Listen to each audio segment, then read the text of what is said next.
Γεια σας.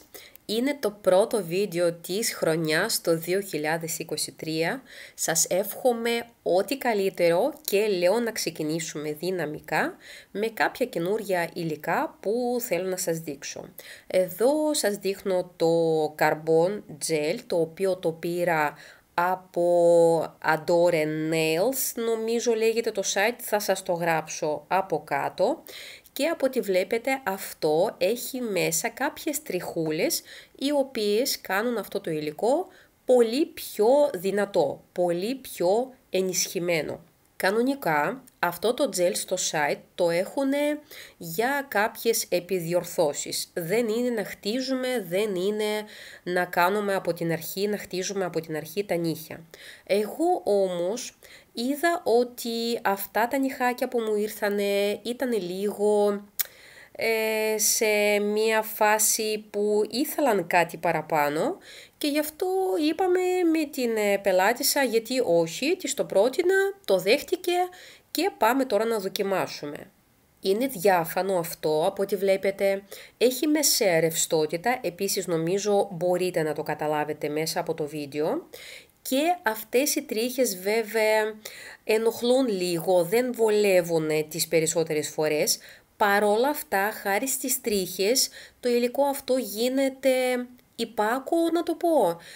Δεν φεύγει δεξιά και αριστερά και μένει σταθερό εκεί που το βάζω.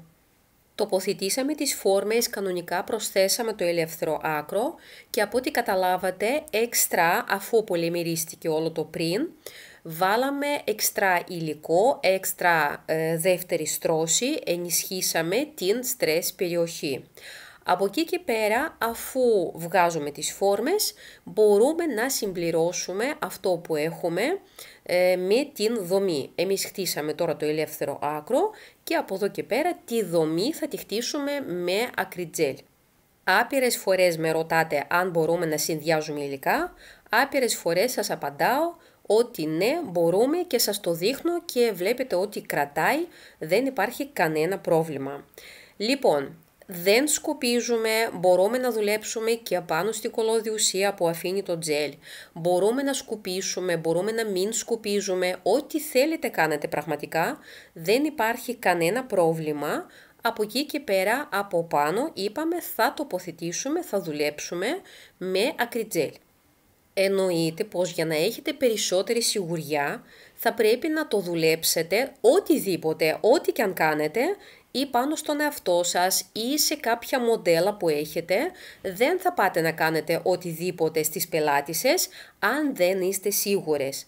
Αν έχετε, αφού μάλλον έχετε δοκιμάσει τα υλικά αυτά, ότι όντως αυτά ταιριάζουν, ότι κρατάνε μια χαρά, τότε θα το δουλεύετε πάνω στις πελάτισσες. Εγώ δεν το έχω δοκιμάσει, στην ουσία είμαι σίγουρη ότι θα κρατήσει, μπορεί να μην κρατήσει κιόλας, θα σας το δείξω μετά, αλλά Θεός βοηθός λέμε ότι θα κρατήσουν, γιατί πραγματικά δεν βλέπω τον λόγο να μην κρατήσουν. Γιατί ο πρώτος και μοναδικός λόγος εδώ πέρα, το ότι το τζέλ αυτό είναι φτιαγμένο για να μπορέσει να ενισχύει κάποια τμήματα των νυχιών, οπότε δεν μπορεί αυτό το τζέλ να είναι κάποιο υλικό που να μην ταιριάζει με τα υπόλοιπα. Οπότε αυτό λογικά θα πρέπει να το σκεφτεί η εταιρεία ότι αυτό θα πρέπει να ταιριάζει με όλα τα υλικά. Κάπως έτσι το σκέφτηκα και με αυτή τη λογική μπορούμε να δουλέψουμε με όλα τα υλικά, να τα παντρέψουμε με αυτό το τζέλ που είχαμε δει στην αρχή με τις τρίχες, οπότε άφοβα το δουλεύω. Στην ουσία έχει περάσει, σίγουρα έχουν περάσει 2 εβδομάδες, ακόμα δεν με πήρε η κοπέλα τηλέφωνο, αυτό σημαίνει ότι όλα καλά, κρατάνε μια χαρά. Ναι, αν με βλέπετε άντρες, υπάρχει και γυναικεία λογική. Οπότε, ως προς το σχήμα, τι έχω να σας πω. Όταν πήγαμε να χτίσουμε, από την αρχή είπαμε σαν σχήμα θα γίνει σάλον τετράγωνο. Στην πορεία άλλαξαν τα πράγματα και το καταλήξαμε στην μπαλαρίνα, οπότε τα στενεύουμε πάρα πολύ απλά. Το λιμάρισμα είπα να το αφήσω έτσι όπως είναι, χωρίς να κόψω τίποτα πάνω σε αυτό το νύχι. θέλω να το δείτε προσεκτικά πώς γίνεται το στένεμα του νυχιού. Γιατί πολλές φορές τρώτε πάρα πολύ τα πλευρά, δεν υπάρχουν οι παράλληλες στην ουσία και το νύχι μένει στον αέρα. Ό,τι και αν χτίζετε, ό,τι και αν κάνετε συντήρηση, εδώ πέρα λίγο άλλαξαν τα πράγματα, αλλά μπορούμε να το σώσουμε, μπορούμε να φτιάξουμε μια μπαλαρίνα εδώ μια χαρά, απλά θα πρέπει να στενέψουμε. Βλέπετε ότι την παράλληλη δεν τη σηκώνω πάρα πολύ. Όταν πάω να στενέψω, εδώ σας το δείχνω από μπροστά, βλέπετε ότι υπάρχει ένα πάχος. Η πλευρά μου είναι λίγο παραπάνω χοντρή. Οπότε απλά βάζω τη λίμα παράλληλα του κεντρικού άξονα και τρώω το πάχος της πλευράς. Συνεχώς το κοιτάω δεξιά και αριστερά, από μπροστά το σηκώνω για να μπορέσω να καταλαβαίνω από πού θέλω ακόμα περισσότερο να το φάω. Να μην μείνει η μία πλευρά φαγωμένη παραπάνω από την άλλη. Θέλω να καταλαβαίνετε ότι το κοιτάμε από όλες τις πλευρές, διορθώνουμε όμως το πάνω μέρος του νυχιού, αυτό που βλέπουμε από πάνω. Το τι βρίσκεται το πάχος, ας πούμε, του νυχιού από κάτω δεν μας ενδιαφέρει ακόμα.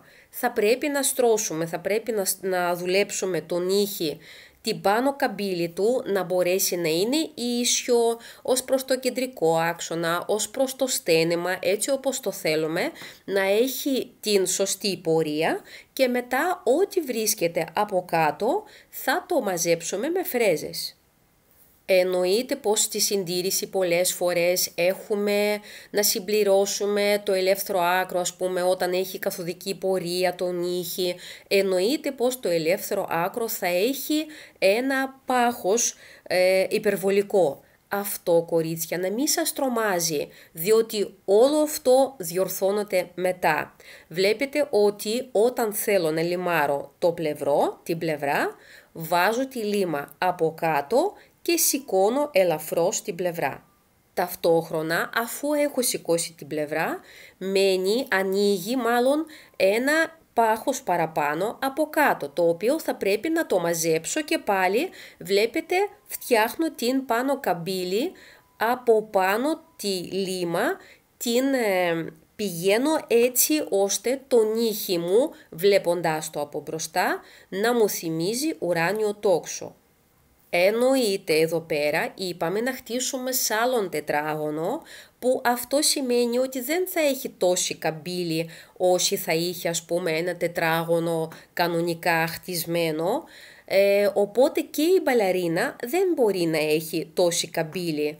Παρόλα αυτά, μία μικρή καμπύλη θα πρέπει να υπάρχει, διότι χάρη στη καμπύλη εξασφαλίζουμε, μάλλον η καμπύλη μας εξασφαλίζει την σωστή κράτηση των νυχιών. Αν είναι πολύ flat τα νύχια που χτίσαμε, υπάρχει φόβος να σπάσουν.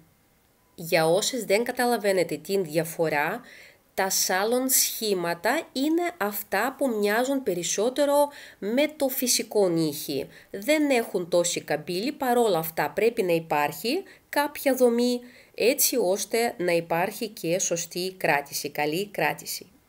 Με το σχήμα τελειώσαμε, της άρεσε πάρα πολύ, η αλήθεια είναι, τρελαθήκαμε και οι δυο και είπαμε να κάνουμε αντίστοιχα ένα όμπρε, ήταν να τα κάνουμε μονόχρωμα, απλά επειδή έχω από την εταιρεία Chris Nails, από το site των Chris Nails, νομίζω είναι της Global Fashion τα χρώματα αυτά, χωρίς να είμαι σίγουρη, θα σας τα γράψω από κάτω στο κουτάκι πληροφοριών και τα χρώματα αυτά είναι παρόμοια, στην ουσία το ένα είναι μπορντό λίγο πιο σκούρο που θα καταλήγει σε ένα πιο ανοιχτό κόκκινο. Αλλιώς και τα δύο είναι παρόμοια σαν θερμότητα, να το πω, σαν εφέ, είναι και τα δύο flash εφέ, Οπότε κάνουμε την πρώτη στρώση, βλέπετε ότι έριξα ακριλική σκόνη πριν τα πολυμερίσω. Στην πρώτη σκόνη, όταν κάνω όμπρε, συνήθως ρίχνω ακριλική πούδρα, έτσι ώστε αυτή να με βοηθήσει να γίνει καλύτερη η δεύτερη στρώση ως προς το ανακάτεμα των χρωμάτων. Νομίζω σας το έχω δείξει μια φορά τέτοιο όμπρε. Αν θέλετε γράψτε μου από κάτω να σας δείξω ίσως με κάποια πιο δύσκολα χρώματα, γιατί αυτά θα ανακατευτούν και χωρίς την ακριλική πούδρα. Απλά εδώ πέρα ήθελα να ενισχύσω ακόμα παραπάνω, οπότε χάρη στο σχέδιο ας πούμε τα ενισχύσαμε ακόμα καλύτερα, γιατί ρίξαμε ανάμεσα στα χρώματα και την ακριλική πούδρα. Ελπίζω να μην σας μπέρδεψα. Γενικά, όταν ξέρετε ότι θα ρίξετε κάτι παραπάνω, ας πούμε, θα έχετε ένα σχέδιο το οποίο θα είναι ογκώδη, ας πούμε, όταν χτίζετε όλα αυτά θα πρέπει να τα προϋπολογίζετε.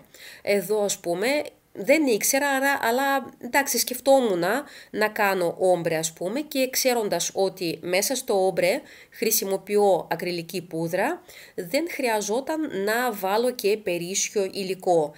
Μου είναι αρκετό αυτό το πάχος. Εκτός αυτού, αν θυμάστε, βάλαμε και πολύ ενισχυμένο τζέλ, δουλέψαμε και ακριτζέλ και από πάνω και έχουμε και την ακριλική πούδρα. Αυτά πια θα είναι πέτρα αυτά τα νύχια, λογικά, οπότε καταλαβαίνετε ότι παραπάνω πάχος εδώ πέρα είναι περιττό. Δεν χρειάζονται super pooper apex, το 1/1000 περιμετρικά το ελεύθερο άκρο σαν πάχος του υλικού είναι αρκετό. Βλέπετε ότι η δεύτερη στρώση έκατσε πάρα πολύ ωραία, δεν χρειάστηκε κάτι παραπάνω. Έχω χρησιμοποιήσει πινέλο ειδικό για όμπρε, αυτά υπάρχουν παντού, πιστεύω έχετε όλες σας πλέον. Το δικό μου το πινέλο είναι από την Amy και το top που βάζω είναι και αυτό τάκλες της Amy, το οποίο στρώνει υπερβολικά εύκολα και υπερβολικά γρήγορα και δεν χρειάζομαι τελικά να κάνω τίποτα, το βλέπετε και μόνοι σας. Το αποτέλεσμα νομίζω έγινε πολύ super pooper, ειδικά αυτό το εφέ που πετυχαίνουμε ανάβοντας το φως και βγάλαμε κάτι ωραίες φωτογραφίες και έκανα και βίντεο και δεν συμμαζεύεται. Αυτά ήταν για σήμερα, τα λέμε στα επόμενα βιντεάκια, bye bye!